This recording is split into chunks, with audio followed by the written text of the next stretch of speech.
Hey everyone, so in this little tutorial today we're going to be doing this really cute watercolour holly.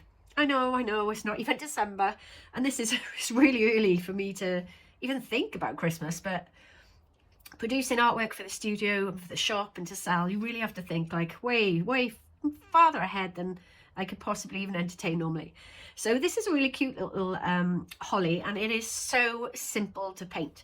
So if you've got your paints, brushes and paper at the ready, I'm using a 8x8 square here, but it'll work bigger on a gift card, 10x10, 12x12, and we're going to get started. Okay, so as you'd imagine, you need a kind of holly colour, and I'm mixing sap green with emerald green to get that, with a tiny little bit of burnt umber as well to get that dark, rich dark green. Okay, there's so many holly leaves that are full of berries. Okay, so let's get started. So first of all, we're just going to do a really simple thin line with your brush down like that, and this is a pointed brush I'm using. Going to come off like that, one like that. Don't be too precious about where these go, keep them quite rough if you want, some thicker, some thinner, and then I'm going to do one that comes kind of down like that, and that is it for the start. Okay, maybe one that comes just off like that. Okay, and next we're going to do is we're going to draw some holly leaves. So again, really nice rich colour green to start with, and we're going to come off here, a holly leaf there. These really do not have to be perfect shapes. I'm going to come off there,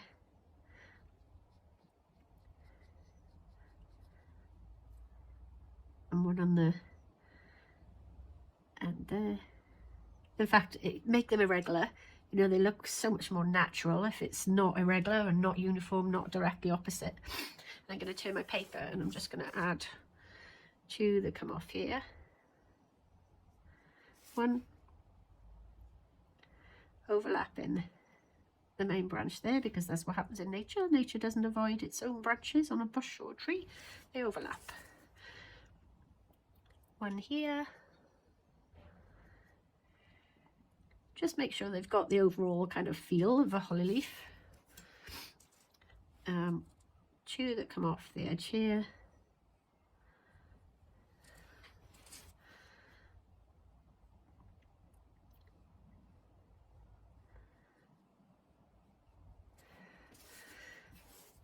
Put one over here.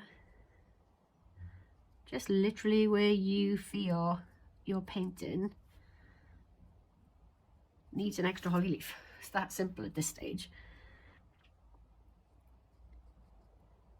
Because what we're going to do once we've finished this and the berries is we're going to muddle it. I call muggling it around. We're going to smudge it up. It's a really cute little technique. And I'm going to put one that kind of crosses over there. Okay, so a few little kind of like free branches there, and then we're going to swap to a more kind of sap green, like a lighter, more yellow in the green. Okay, so a sap green or a olive green would work, and we're going to just add in some really simple kind of pine branches like that. So you're doing one stem, and then with the point of your brush you literally just brush it against the paper, adding one in there, just give it more of a natural Christmas feel, and then put one kind of coming off that branch just in the middle there. Okay, super easy. Now for the berries. So you want a really rich red, a berry red obviously for these. I've got permanent red deep and cadmium red, I think I've got mixed already in my palette, but any rich red. And literally you're drawing a circle for the berries and leaving a tiny gap, and that gap is the light reflection, and that makes the berries look more realistic. Berries normally come in a kind of cluster of 3. But place them where you feel it balances up some of the lovely colour. Who on earth was it that said red and green can't be seen without colour in between? Rubbish. I'm going to just put 1 or 2 berries there, and maybe 1 on the stem there. That's enough berries for me. Okay, so once you've got to that, and so the paint is still wet at this stage, okay?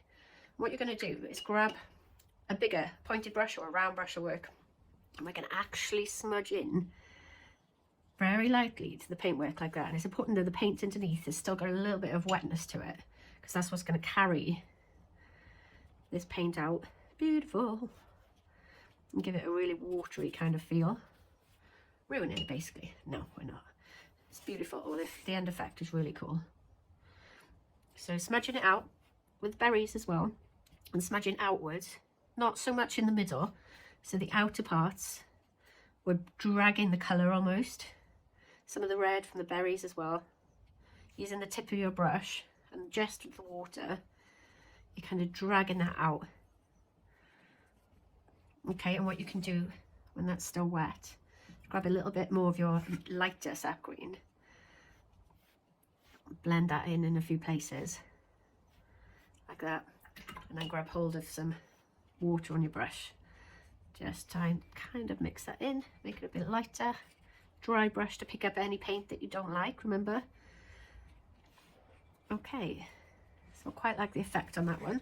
What I'm then going to do is grab a bit of water on the brush, lots of pigment, and this is a mix of the darker green and the sap green, and while this is still wet, I'm going to splatter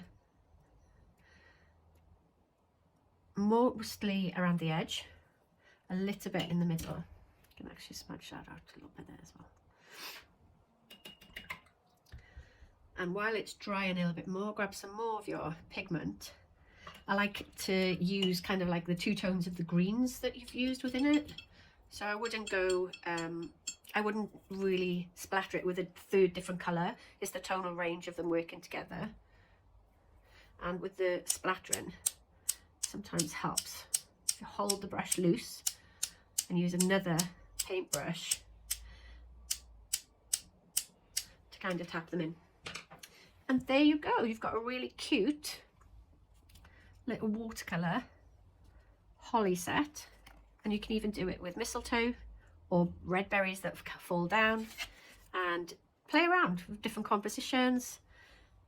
A robin would work, lots of different things. So happy painting, and I can't wait to see or hear how you get on.